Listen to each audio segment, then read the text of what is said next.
tá? 1822 é o período que marca a independência, que é o 7 de setembro, que todos vocês conhecem, né? E vai até a proclamação da República, que é o 15 de novembro de 1889, né? São dois feriados importantes aí do nosso calendário desde que a gente nasceu, né? 7 de setembro e 15 de novembro. Esse período monárquico a gente divide ele em 5 momentos. Em primeiro lugar, esse movimento da independência, depois o primeiro reinado, que é o reinado de Dom Pedro I, o período regencial, que é o período entre Dom Pedro I e Dom Pedro II, o segundo reinado, que é o governo de Dom Pedro II, e, por fim, o movimento e a proclamação da República, tá? Começando a falar sobre a independência do Brasil, a gente tem que entender o processo que se deu. Então, vamos lembrar o seguinte: Portugal era a nossa metrópole, ou seja, era o país que controlava o Brasil. Nós éramos colônia de Portugal, né?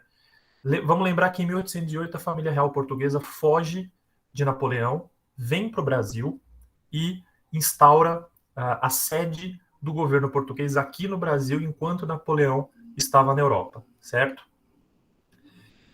Napoleão tem um papel importante aí porque ele mexeu com todo o equilíbrio de poder que tinha na Europa até aquele momento, né? Então, até aquele momento, ou melhor dizendo, até a Revolução Francesa, 1791, 1789, a maioria dos regimes na Europa eram absolutistas, principalmente, ou melhor dizendo, as principais potências da Europa eram absolutistas, com exceção, por exemplo, da Inglaterra, que já era parlamentarista, uma monarquia parlamentarista, só que a França era um exemplo de absolutismo inabalável, né? O famoso rei Luís XVI.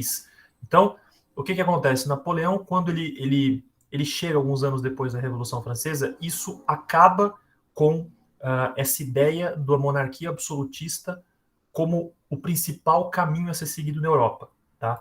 Napoleão invade a Espanha e Portugal, o regime absolutista de Portugal vem para o Brasil, como eu disse, 1815, aí já colocando o que está ali na apresentação, as potências europeias elas se reúnem no Congresso de Viena para criar a chamada Santa Aliança. O que é a Santa Aliança? É quando os regimes que restaram do absolutismo na Europa tentaram restaurar essa ordem vigente, essa ordem absolutista, principalmente Rússia, Império Austro-Húngaro, então grandes impérios, tá? Nesse mesmo ano, Dom João VI coloca o Brasil na categoria de reino, então vira o Reino Unido, Brasil entra no Reino Unido de Portugal e Algarves, tá? Então o Brasil, ou melhor dizendo, Portugal começa a ter um papel como uma nação entre as nações europeias em termos de discussão sobre o absolutismo, tá? E como eu coloquei ali, era um passo importante para a emancipação política do território. Então, o Brasil começa a ser visto como um território separado, né? E aí tem um ponto importante que é o seguinte: nesse começo do século XIX, fim do século XVIII, começo do século XIX, começa a ter uma série de processos de independência na América. A América, nesse momento, ela era inteiramente colonial, com exceção dos Estados Unidos, né? Os Estados Unidos alcançam a independência em 1776, independência da Inglaterra, e aí a América Espanhola e a América Francesa também, porque a América também tinha colônias francesas, com os anos elas vão se tornando independentes. 1792 para 1793 tem a independência do Haiti, que é a primeira independência da América Latina, né? E aí o Haiti se torna independente da França, certo? Nos anos seguintes, esses países vão aos poucos se tornando independentes da Espanha. Isso vai gerando uma onda que toma a América inteira, né? E, consequentemente, o Brasil entra nisso, tá? É muito comum vocês notarem que a América colonial, ou o continente americano de maneira geral, ele ia seguindo os ventos que vinham da Europa. Então, esses ventos da Revolução Francesa, que pregavam o fim das monarquias, eles começam a chegar na América, tá? E todos esses países que eram colônias da Espanha, eles se tornam repúblicas, tá? Que era o que a França havia se tornado. Então eles vão se tornando repúblicas, né? Seguindo essa linha da Revolução Francesa, tá? Internamente no Brasil começa a ter uma certa instabilidade. Pernambuco, por exemplo, era uma província que, desde que tinha sido invadida pelos holandeses, eu acho que vocês até tiveram aula disso, era um local instável em termos políticos. Tá? Era um local que tinha, e continuou tendo nos anos seguintes também, uma população engajada politicamente. Então tem uma tentativa de revolução contra a coroa em 1817, certo? Então mostra que internamente os primeiros pedidos pela independência do Brasil começavam a ganhar força. Em Minas Gerais, no fim do século XIX, teve a famosa Inconfidência Mineira, que foi uma tentativa também de transformar Minas Gerais no local independente da coroa. Então a gente vai vendo que os pedidos pelo fim do período colonial no Brasil vão ganhando força cada vez mais. E aí, Dom João VI, que estava comandando o Brasil, estava comandando Portugal aqui do Brasil, volta para Portugal em 1820 e deixa Dom Pedro I como príncipe regente, cuidando do reino do Brasil enquanto ele resolvia os problemas internos em Portugal. E aí tinham dois partidos que tomavam conta da situação interna. O Partido Brasileiro, que eram pessoas mais ligadas aos movimentos contra a colônia, e o Partido Português, que, pelo contrário, eram partidos que queriam era um partido que queria manter o Brasil como colônia de Portugal, certo? Quando a gente chega no começo dos anos 20, começa a ter essa disputa, se o Brasil deveria ou não se emancipar, mas aí já chegando na figura de Dom Pedro I. O que eu quero dizer com isso? Dom Pedro I começa a tomar partido dessa situação. Imagine a situação, ele era filho do rei de Portugal, Dom João VI, e ao mesmo tempo ele vinha sendo influenciado por duas pessoas específicas muito próximas a ele. Em primeiro lugar, José Bonifácio, que era um dos seus principais conselheiros, e a Imperatriz Maria Leopoldina, que era esposa dele, que era uma anticolonial convicta, né? Aí, até avançando um pouquinho, em 7 de setembro de 1822 é quando ele dá o famoso Grito do Ipiranga, que ele coloca o Brasil como reino independente. É claro que é uma simbologia que tem esse famoso quadro, né, que vocês já devem ter visto, que é o Grito do Ipiranga, ali nas margens do Riacho do Ipiranga, tá? Só que esse processo de independência, ele rachou o país de certa maneira. Então, por mais que tenha sido proclamado em 7 de setembro de 1822, muitos portugueses resistiram, principalmente na Bahia, e eles são expulsos em 2 de julho de 1823. Por isso que muitas pessoas acreditam, muitos historiadores consideram que a verdadeira data de independência do Brasil é 1823 e não 1822. E aí aqui não dá para a gente falar por causa do tempo, mas eu deixo só uma dica para o pessoal aqui, que a gente sabe que a história é escrita muitas vezes pela visão masculina, né? E algumas mulheres tiveram um papel muito importante na independência do Brasil e são pouco faladas. Então, por exemplo, a Imperatriz Leopoldina foi uma pessoa que incentivou diretamente Dom Pedro I a proclamar a independência. Tá? Um fato importante aqui que eu até esqueci de falar é o famoso dia do fico, né? Que quando o pessoal em Portugal pedia que ele voltasse para Portugal para deixar o Brasil de novo, para firmar o Brasil como colônia, então mandar o príncipe regente de volta para Portugal, ele fez aquela famosa frase, diga ao povo que fico, quando a população pedia que ele ficasse aqui e lutasse pela independência do Brasil. E aí eu citei algumas outras mulheres também que, por exemplo, Maria Quitéria foi uma guerrilheira que lutou diretamente contra as tropas portuguesas na Itália, essa primeira que vocês estão vendo ali do lado esquerdo, tá vendo? Então eu citei outras mulheres aí, Maria Filipa, Joana Angélica, que foram pessoas que lutaram diretamente pela independência do Brasil, ou no caso, por exemplo, da Joana Angélica, no caso, por exemplo, da Maria Quitéria, pegando em armas, da Maria Filipa também. Então, vale essa dica aí para quem quiser pesquisar, é uma outra visão da mesma história, né? Mas é a mesma história, só que focada em outros personagens pouco falados, tá? E aí, quando tem a proclamação da independência, Dom Pedro I, que era o príncipe regente, se torna o imperador oficial do Brasil, tá? Primeiro ponto que é importante a gente entender desse primeiro reinado. Em primeiro lugar, Dom Pedro I era um defensor da monarquia absolutista. Lembra que eu disse para vocês, a América, conforme foi se tornando independente, ela foi se tornando várias repúblicas. O Brasil foi o único que se tornou uma monarquia. Então, nós deixamos de ser colônia de Portugal e nos tornamos uma monarquia. Se dependesse de Dom Pedro, explicitamente isso aqui seria uma monarquia absolutista aos moldes do que era na Europa, porque ele era um cara autoritário, era um cara centralizador, e ele dialogava com algumas pessoas dentro do regime dele, que eram defensores de uma monarquia com participação ministerial. A principal pessoa que defendia isso era o José Bonifácio, que eu falei que era o conselheiro dele. Qual a diferença? É que a monarquia com participação ministerial teriam conselheiros, teriam ministros que iam dividir o poder, mais ou menos aos moldes do que acontece na Inglaterra até hoje, tá? Na Inglaterra tem a figura do rei, né? Só que ao mesmo tempo tem ali um primeiro-ministro, tem senadores, enfim, é mais democrático, né? E aí tem essa disputa. Dom Pedro era mais centralizador, ao mesmo tempo tinha um grupo que defendia uma participação maior de conselheiros e de uma participação ministerial. Inclusive, isso que faz ele romper com José Bonifácio. Então, em primeiro lugar, que a gente tem é um primeiro reinado marcado por autoritarismo por parte de Dom Pedro I. Inclusive, levando a disputas físicas, né? Se sabe que algumas disputas, alguns conflitos físicos aconteceram de apoiadores de Dom Pedro I, de apoiadores de uma monarquia mais democrática, né? Uma delas a famosa Noite das Garrafadas, né? E qual a solução encontrada por Dom Pedro I? Ele cria uma nova Constituição de caráter liberal, só que ao mesmo tempo que aumentava os poderes dele. Então, por mais que o Brasil tivesse se tornado independente, o Brasil começa, repito, isso é muito importante em termos de vestibular, o Brasil começa a ser governado de maneira autoritária, flertando com o absolutismo.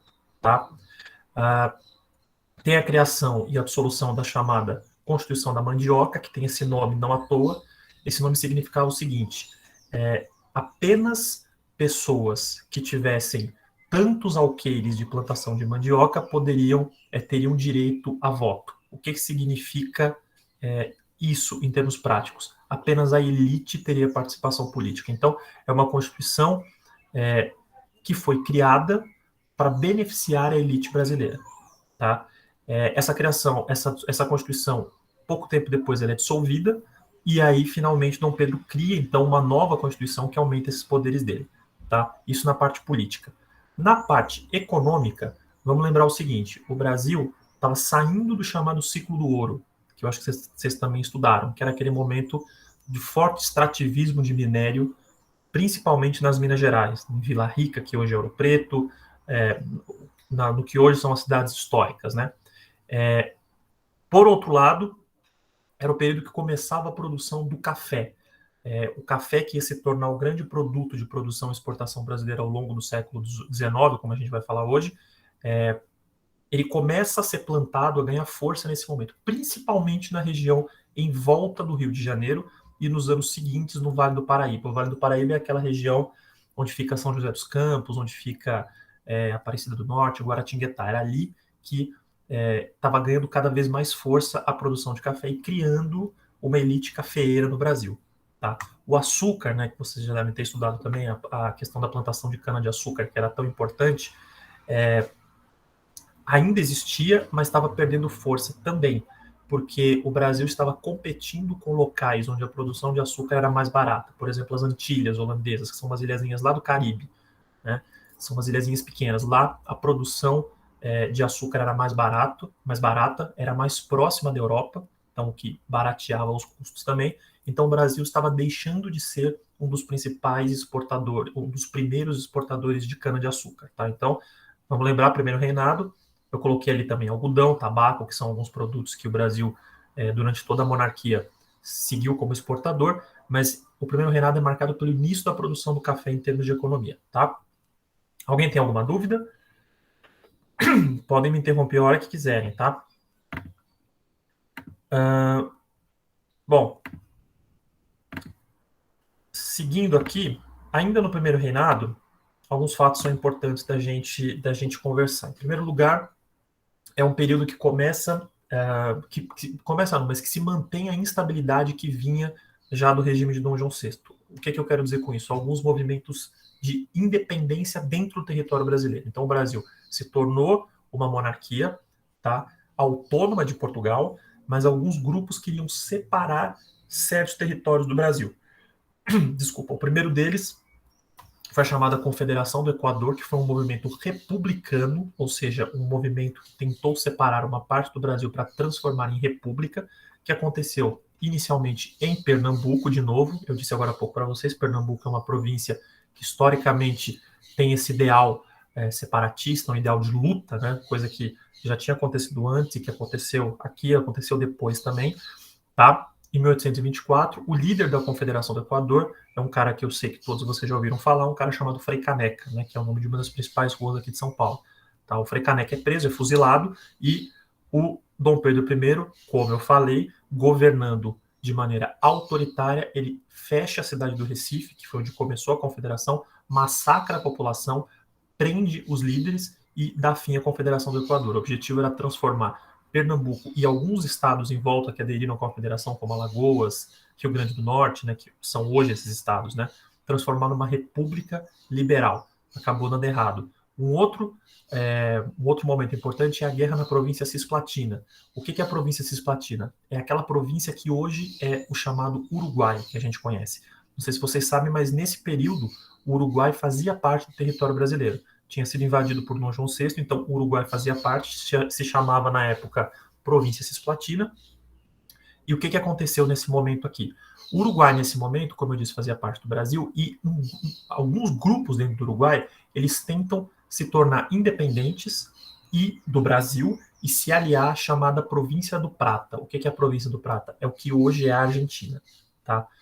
Neste momento, o que Dom Pedro I faz, mostrando mais uma vez o caráter autoritário, invade a província Cisplatina, invade o Uruguai.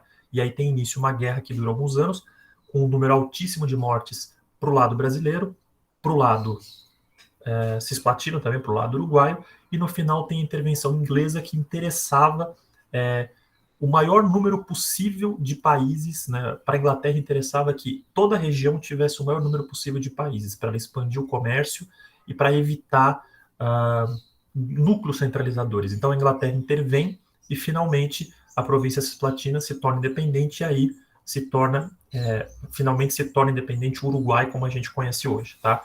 Porém, esses dois fatos específicos, Confederação do Equador, guerra na província cisplatina, eles diminuem ainda mais a popularidade de Dom Pedro I. Tá? Ele é visto pela população, de novo eu digo a população, a elite, já que a população escrava, os negros tinham pouca ou quase nenhuma participação política, a popularidade dele vai caindo, ele é cada vez mais visto como um cara autoritário. Tem o assassinato de um jornalista chamado Líbero Badaró, também nome de uma rua famosa aqui de São Paulo. O Líbero Badaró era um crítico de Dom Pedro I, ele foi assassinado, a popularidade dele cai cada vez mais, e aí acontece um evento importante em Portugal, que é a morte de Dom João VI. Quando Dom João VI, que era o pai dele, morre, Dom Pedro, um tempo depois, volta para Portugal, porque lá estava tendo uma tentativa de revolução, e aí o que ele faz? Ele deixa o filho dele, Dom Pedro II, que na época chamava apenas Pedro de Alcântara, né, como príncipe regente, porque ele era menor de idade. E aí Dom Pedro I abdica. Esse período em que Dom Pedro II é considerado menor de idade, e que aí o país era governado por pessoas mais experientes, né, pessoas próximas à monarquia, né, é o chamado período regencial, que vai de 1831 a 1840, tá? O que é o mais importante para vocês entenderem do período regencial? Não precisa decorar todos esses nomes que estão aqui. O mais importante é que a gente entenda o papel que essas revoltas regionais tiveram. Esses nomes das revoltas regionais é importante entender. Tá? Eu coloquei ali as outras informações só a termos de contextualização. Então, é um período que, se por um lado, durante Dom Pedro I, era centralizado na figura do imperador, neste período regencial, era o período em que o poder era centralizado na figura de regentes. Tá? Alguns muito famosos, Padre Feijó, como vocês estão vendo ali, Araújo Lima, que eram pessoas que governavam o país enquanto Dom Pedro II não chegava à maioridade e finalmente pudesse assumir o trono. Tá? Importante a gente falar o seguinte, esse momento o café finalmente se consolida como o nosso principal produto de exportação, como eu disse, primeiro do Rio de Janeiro, vai para o Vale do Paraíba e finalmente chega ao oeste do estado de São Paulo. Então, quando vocês vão para o interior de São Paulo, vocês passam Campinas, Limeira, Ribeirão Preto, São José do Rio Preto, aquela região toda era uma região cafeeira, né? Porque é uma região, grande parte em Planalto, que favorece também o clima, né, do estado de São Paulo, que é mais alto, né, do que, por exemplo, o Rio de Janeiro, então favorece a plantação de café, tá? Eu não vou passar ponto por ponto aqui para dar tempo, mas um ponto importante aqui da gente entender é a criação da Guarda Nacional. O que era essa Guarda Nacional? Isso também é muito importante em termos de vestibular. Era uma união dos regentes, né, da monarquia, com líderes locais que tentassem evitar que se tivessem revoltas separatistas, tá? O mais importante, o período regencial é marcado por uma série de revoltas separatistas que eu vou falar mais embaixo. Até coloquei um mapa ali para vocês verem, tá? E, como vocês podem ver, eu peço desculpa aqui que eu coloquei a foto de um livro, mas eu acho que dá para entender direitinho, que era um período onde tinham 3 grandes partidos políticos, né? Em primeiro lugar, o Partido Liberal Exaltado, que era uma facção mais radical do Partido Brasileiro, que esperava que a independência resultasse de uma democratização do processo político. O Partido Liberal, que era um partido de elite rural, então da elite cafeeira, da elite do café que ainda sobrava no Nordeste, tá? E por fim o Partido Restaurador, em que apoiava o Dom Pedro I, né, e que representava a tendência conservadora. Eram as pessoas que queriam a volta de Portugal como colônia, como metrópole do Brasil, tá? E desejava a volta de Dom Pedro I. 1834, Dom Pedro I morre lá em Portugal, tá? E aí Dom Pedro II já fica cada vez mais claro que ele assumiria a qualquer momento, assim que ele se tornasse maior de idade, ele assumiria o trono aqui no Brasil, já que Dom Pedro I também já tinha morrido em Portugal, tá bom? Como eu disse, o mais importante do período regencial são as revoltas regionais. As revoltas regionais, elas foram principalmente nessas 4 províncias que vocês estão vendo. Esse mapa aqui, ele é o mapa do Brasil atual, tá, gente? Porque, por exemplo, nessa época não existiu o Acre aqui no Brasil ainda. Mas esses territórios é para dar uma ideia do que foram. Então, em primeiro lugar, a cabanagem, que começa em 1835 e vai em 1840. O que foi? Uma revolta de cabanos. Cabanos eram pessoas que viviam justamente em cabanas na província do Pará, que chamava Grão-Pará na época, tá? Também queriam transformar o Pará numa região autônoma. Balaiada foi uma tentativa de revolução feita pelos produtores de balaios, que eram uma espécie de sacolas muito comuns na província do Maranhão. Sabinada, em homenagem ao Sabino, que era um líder também dentro da Bahia. Na Bahia tem também a chamada Revolta dos Malês, que eram negros muçulmanos. Tá?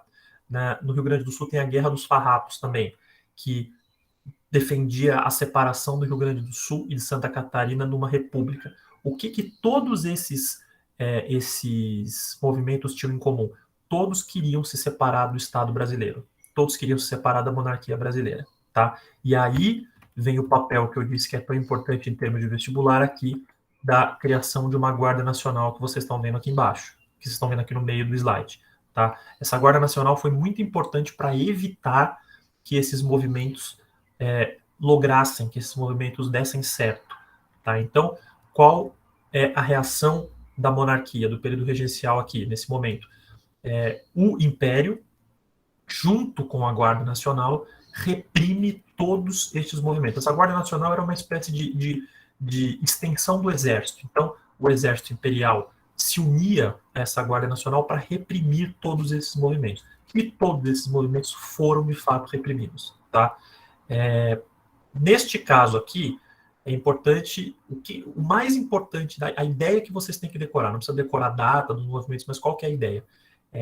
Estes movimentos, esta repressão contra todos esses movimentos que estão aqui, possibilitaram que o Brasil continuasse unido até os dias de hoje. Se vocês olharem o mapa da América, principalmente da América Central, vocês vão ver que ali são vários países pequenininhos, a maior parte deles exportadores de produtos agrícolas e tal. O Brasil conseguiu, apesar de todo o autoritarismo, o Brasil conseguiu manter a sua unidade até os dias de hoje. Tá? É claro que na história não dá para a gente fazer o C, né? Mas nesse caso o C faz sentido, porque se tivesse dado certo, se tivessem dado certo todas essas rebeliões, o Rio Grande do Sul e Santa Catarina seriam uma província independente, a Bahia seria uma província independente, o Pará e o Maranhão é a mesma coisa. Tá? Então, o papel de repressão desses movimentos aqui nesse momento, como foi, por exemplo, com a Confederação do Equador, que eu falei agora há pouco, tiveram o papel de unir, de manter o Brasil unido para os anos seguintes, tá? Que eu coloquei algumas fotos. Ali do lado esquerdo vocês estão vendo, essas são as cabanas onde moravam onde morava a população do Pará, que por isso que chamava de cabanagem. Embaixo eram ali os balaios, tá vendo? Que se formavam. Então era esse tipo de produto, por isso que os nomes eram assim. Ali em cima a Revolução Farroupilha, embaixo a Revolta dos Malês, que como eu disse eram de negros muçulmanos, tá? Como a gente está no Brasil, a gente sabe que muitas vezes tem o chamado jeitinho brasileiro, isso foi muito claro também no período, no período regencial. Todas essas revoluções que vocês estão vendo aqui, essas tentativas de revolução, elas mostravam que o Brasil precisava de maior autonomia no seu governo. E qual foi a solução encontrada, o jeitinho brasileiro? Tem o chamado golpe da maioridade. Eles reduzem a maioridade de Dom Pedro I para que Dom Pedro II para que ele pudesse assumir o trono. Então Dom Pedro II assume o trono em 1840, antes do previsto. E aí finalmente ele se torna o imperador do Brasil, Dom Pedro II aqui para gente, tá?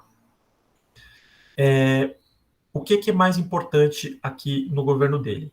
Eu coloquei aqui um resumo, né, de alguns pontos que eu vou falar mais embaixo.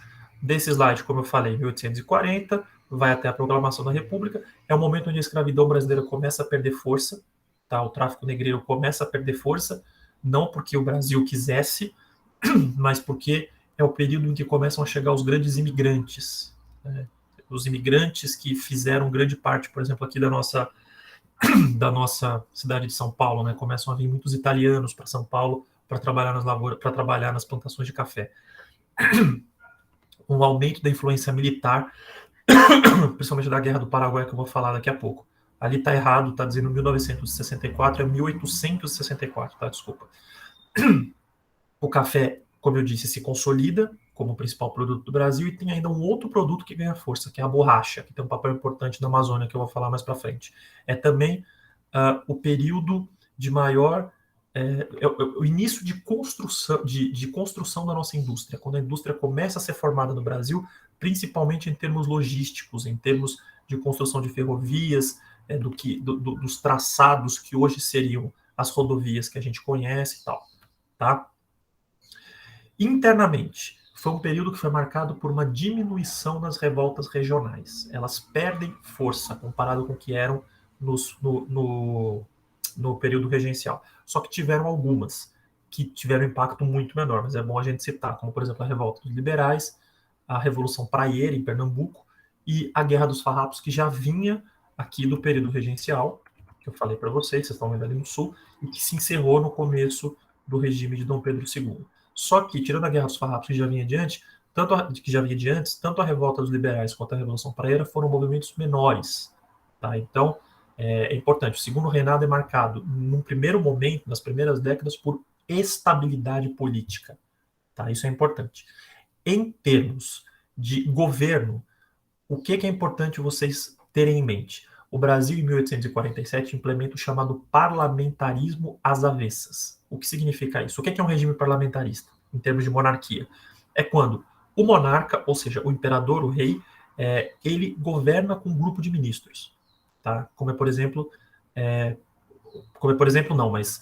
na Inglaterra, hoje em dia, a gente tem a figura da rainha, que é como se fosse figura ativa, e tem um congresso, um parlamento que governa por ela. Tá? Originalmente, isso era para ter sido feito no Brasil, só que o Brasil, como eu disse, o jeitinho sempre, faz uma maneira às avessas, como diz o nome. Por quê? Tem o imperador, Dom Pedro II, que continuou tendo um poder importante. Por quê? Porque ele nomeava o presidente do conselho, que era o primeiro-ministro. Tá? Qual a diferença? Na Inglaterra, o primeiro-ministro é escolhido pelo parlamento. Então, a rainha na Inglaterra, por exemplo, ela não tem um papel de interferir na nomeação do primeiro-ministro. Aqui era o imperador que nomeava o primeiro-ministro. Tá? Por isso, parlamentarismo às avessas. E o imperador detinha o poder moderador. O que era? Ele deixava rolar ali o governo, né? Deixava, de certa maneira, nas mãos do primeiro-ministro, só que ele poderia intervir a qualquer momento. Esse era o chamado poder moderador. Então, por mais que o poder moderador já existisse antes, né, como eu disse, no caso de Dom Pedro I, o Brasil era governado de maneira autoritária. No caso de Dom Pedro II, tem uma maior democratização. O Congresso, né, no caso, o primeiro-ministro, o Senado, né, os grupos de conselheiros, eles tinham um poder maior e o poder de Dom Pedro II era mais limitado do que era de Dom Pedro I no caso do primeiro mandato, tá? E aí o Brasil era governado por dois partidos políticos específicos. O Partido Liberal, que defendia uma maior autonomia das províncias, então defendia que essas províncias que eu falei, muitas delas que queriam se separar do Brasil, defendiam que elas fossem mais autônomas, que os governadores locais pudessem ditar as regras das suas províncias. E o Partido Conservador, que defendia que Dom Pedro II e que a coroa brasileira, o Império Brasileiro, tivesse maior centralização dessas províncias, tá? E muito importante, ambos defendiam a manutenção da escravidão. Lembra que eu disse para vocês, a escravidão começou a perder força, o tráfico negreiro começou a perder força no mundo, não foi só aqui, tá? Só que para a elite brasileira interessava, grande parte da elite interessava a escravidão, porque o escravo era visto como um bem, tá? O escravo que vinha da África era visto como um bem e que era muito barato de se manter. O custo de se ter um escravo no Brasil, em termos de você manter a sua produção, era muito interessante para essa elite, né, nesse momento aqui. Na economia, o Brasil, eu coloquei até aquela foto ali embaixo, do lado direito, que é a Avenida Paulista, hoje é a Avenida Paulista, no começo do século XIX, ali, eu não sei exatamente quando é a data exata, mas é do começo do século XIX. A Avenida Paulista se tornou o exemplo principal de como o café estava se tornando próspero, porque os casarões que eram construídos na Avenida Paulista começaram a ser construídos na Avenida Paulista nesse momento aqui que eu estou falando, no fim do século XIX, eles eram de fazendeiros do café, então mostrava como era um produto próspero, como enriquecia as pessoas, era o exemplo da elite cafeeira, tá? E aí o Brasil se torna, já nesse momento, o maior exportador de café do mundo, tá? Ao mesmo tempo, a elite nordestina perdia força por causa daquela questão da cana-de-açúcar que eu falei. E o que acontece? Um incentivo para que imigrantes venham trabalhar. Vocês estão vendo o gráfico ali de como o número de imigrantes aumentou, né, durante o segundo reinado, principalmente a partir de 1870. Qual a diferença de escravos para imigrantes? Uma coisa muito simples. Os escravos não eram pagos. Os escravos eram considerados bens. Os imigrantes eram assalariados, tá? Só que, um ponto importante ainda em termos de economia, como eu disse, o papel que ganha a borracha, né? A borracha é um produto que era um produto naquela época muito valorizado por causa da Revolução Industrial que estava na Europa. Graças à borracha, a gente consegue, naquela época, antes do processo industrial, né? Mas se podia eliminar impurezas na coagulação do látex, né? Que é a borracha, e era um material que podia ser usado para plástico, para correia, sola de sapato, mangueiras, eram produtos muito importantes na Europa naquele momento. Só que era muito difícil de extrair, porque as seringueiras ficavam no interior da Amazônia, que era muito difícil de chegar, né? Então, tem um período de boom aí, que dura uns 40 anos, principalmente no fim do reinado de Dom Pedro II, desculpa, que é um período onde essas cidades do norte, como Belém e Manaus, elas se tornam muito prósperas. Eu até coloquei a foto ali, do lado, ali no meio é o Teatro Amazonas, que é um teatro construído em Manaus, e do lado direito é o Teatro da Paz, que é um teatro de Belém, né, que eram teatros aos moldes europeus, que era um símbolo de como a elite que ganhava dinheiro com a exportação do látex, com a exportação da borracha, de como também eram prósperos, né, era como se fosse o café aqui no sul e no sudeste, tá? Só que, como eu disse, é um processo mais difícil de extração, por causa da dificuldade de se chegar até onde estão as seringueiras, e aí com o tempo começam a se fazer já borrachas sintéticas na Europa e a borracha brasileira perde força, tá? Ainda em termos de economia, como eu disse agora há pouco, é o período do início da industrialização no Brasil, o segundo reinado. O Brasil começa a praticar algumas políticas protecionistas. A principal é a tarifa Alves Branco. O que ela significa? Significa reduzir as taxas de importação, reduzir as taxas, aumentar as taxas de importação no Brasil para que a indústria nacional se desenvolvesse. Aí tem o papel muito importante de um cara chamado Barão de Mauá, que é considerado o primeiro grande empresário do Brasil.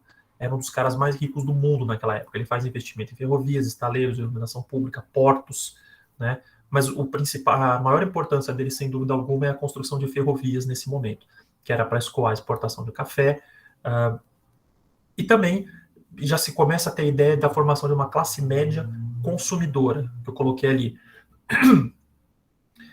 No caso do Barão de Mauá, especificamente, ele perde toda a fortuna dele no fim da vida porque ele era um crítico ao Império, ele não tinha o apoio do Império nas suas empreitadas, né? Ele era abolicionista também, ou seja, ele era contra a escravidão, era um dos poucos que se proclamavam contra a escravidão na elite, né? E aí ele foi boicotado pelo governo imperial, né? Pela coroa brasileira, tá? Eu peguei aqui esse mapa, é importante para vocês verem ali em cima a expansão das ferrovias brasileiras. Então, é o período da construção das ferrovias que existem até hoje, Santo Jundiaí, que era para chegar no Porto de Santos, que iam para o interior de São Paulo para escoar a produção de café. É nesse momento que o Porto de Santos se consolida como o principal porto do Brasil. Tá? O Rio de Janeiro era a capital, só que a maior parte do café era plantado em São Paulo. Vocês estão vendo nesse mapa do lado direito ali, tá vendo? Onde está cinza. Então, a maior parte do café era plantada, por causa até do clima, era plantada em São Paulo, então era mais fácil escoar para Santos do que para o Rio de Janeiro. Então, o Porto do Rio de Janeiro se consolida, como eu disse. O Porto de Santos, desculpa, se consolida, como eu disse. Tem ainda algumas outras produções que marcaram, que em termos de exportação, por exemplo, o algodão do Nordeste, que vocês estão vendo ali em cima. Tem também a cana-de-açúcar, que eu já disse, né, que perdeu força, mas ainda significava, ainda era plantado ali no Nordeste também, como vocês estão vendo. Um outro muito importante era a pecuária, principalmente na região onde hoje é o Mato Grosso e no sul do Brasil também. Tá? Seguindo mais um pouco, já chegando no fim do segundo reinado, a gente tem aqui o momento da escravidão e o movimento do fim da escravidão. Tá? Pessoal, só deixa eu fechar minha janela, porque tem um cara fazendo uma obra aqui embaixo. Tá um barulho absurdo, só um instantinho. Opa.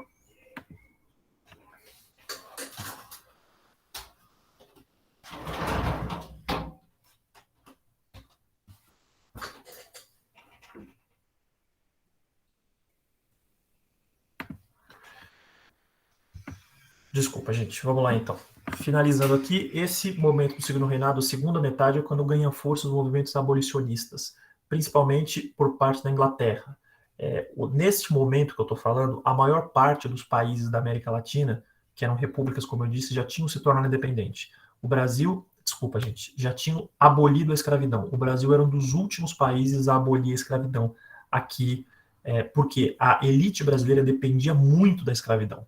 Tá? Então, enquanto a elite apoiasse a ideia da escravidão, era muito difícil para que o imperador fizesse alguma coisa. Mas é o momento em que nomes como André Rebouças, Luiz Gama, Joaquim Nabuco, muitos, inclusive, abolicionistas negros, né, que a história deixou de lado, porque, como eu disse, a história muitas vezes é escrita por homens brancos, né, então deixam de lado o papel das mulheres, dos negros e tal.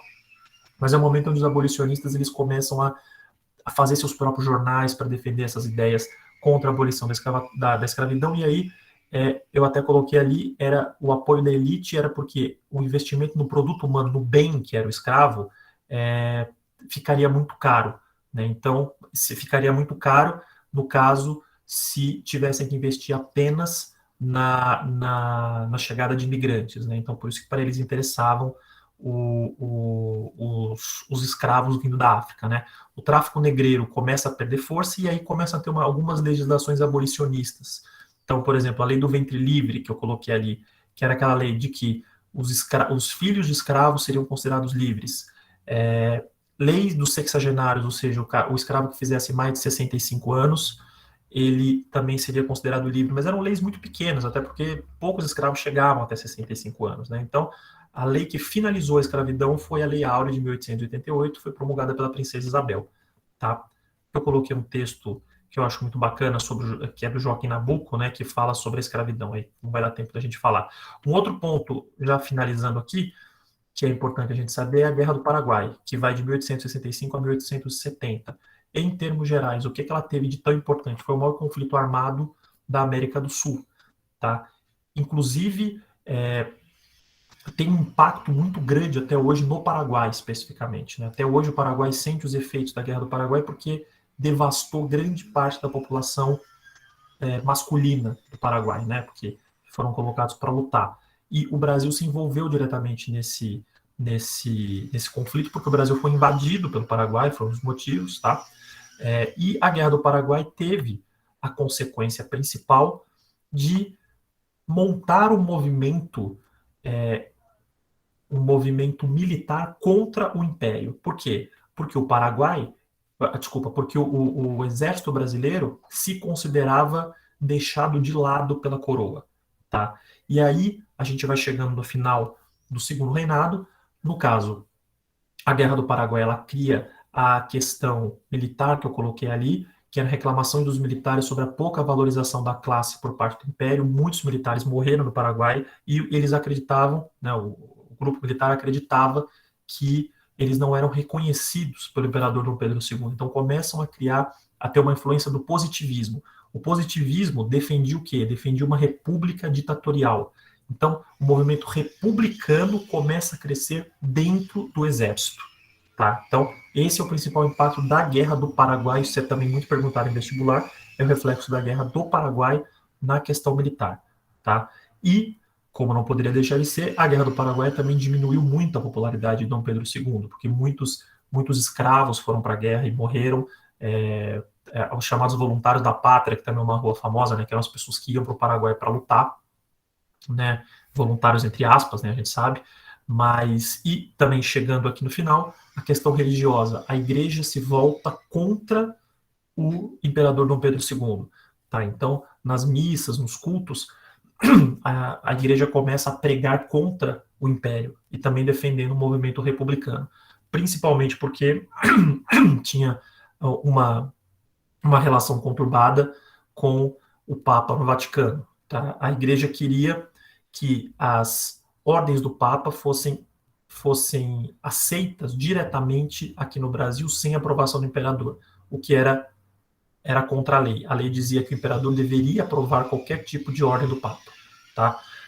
Então, a questão religiosa, a questão militar, o movimento abolicionista e o movimento republicano, que permeia todas essas três questões que eu falei, abolicionista, militar e religiosa, é o que levam finalmente à proclamação da República em 15 de novembro de 1889, principalmente na figura do Marechal Deodoro, né, naquela foto ali do lado direito, é a cena da proclamação da República, e do Floriano Peixoto. E aí se inicia o período que a gente vive até hoje, que é o período republicano. Para terminar, essa foto que eu coloquei aqui, a famosa foto, a chamada, o último baile, né, o baile fiscal, que foi um dos últimos dias da monarquia no Brasil, e ela é uma foto emblemática porque ela mostra, vocês estão vendo ao fundo, né, é muito interessante vocês analisarem a história a partir de fotos, né, ao fundo dá para ver o Rio de Janeiro, lá no fundo, onde está nascendo um novo momento, não sei se vocês conseguem pegar essa ideia, a ideia da foto é essa, desse quadro, nasce um novo momento, ou seja, nasce a República, e aqui, essa elite toda que representava o Império, vocês vão vendo que elas vão ficando mais apagadas, né? Então a ideia é mostrar isso. Surge um novo momento enquanto o movimento antigo era encerrado aos poucos. Alguém tem alguma dúvida? Eu tive que acelerar um pouco, até porque eu atrasei um pouquinho para começar por causa da questão da apresentação. Se alguém tiver alguma dúvida, pode ficar à vontade, tá? Desculpa a voz. Certinho, então, pessoal? Beleza, qualquer coisa que vocês precisem, eu estou à disposição, tá? O pessoal aí tem meu WhatsApp, tem meus contatos, fiquem à vontade para perguntar. Imagina, espero que vocês tenham gostado. Eu tive que falar um pouco rápido, é muito tempo numa aula só, muita coisa numa aula só, desculpa.